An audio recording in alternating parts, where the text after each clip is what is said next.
స్వార్థపూరితమైనటువంటి ఆశ, స్వార్థపూరితమైన ఆలోచన మీ దాంపత్య జీవితాన్ని నాశనం చేస్తుంది.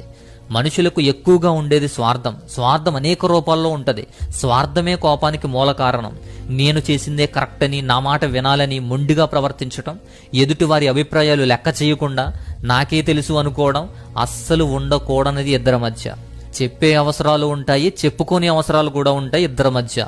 ఇద్దరు ఒక్కటే అని మర్చిపోతున్నారు. ఇద్దరు ఒక్కటే, ఇద్దరు ఒకే విధానంగా, ఒకటే ఆలోచనతో, ఒకటే శైలిలో వెళ్ళాలి.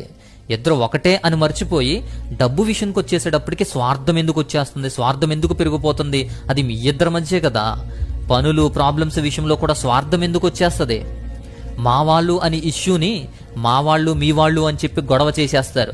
ఒక్కటిగా ఇద్దరూ కలిసి వాటిని సాల్వ్ చేయాల్సింది పోయి వాటిని పట్టుకుని మీ ఇద్దరు కొట్టుకుంటారు, మీ ఇద్దరు విడిపోతారు. అది దాంపత్య జీవితానికి నాశనకరం అని తెలుసుకోండి.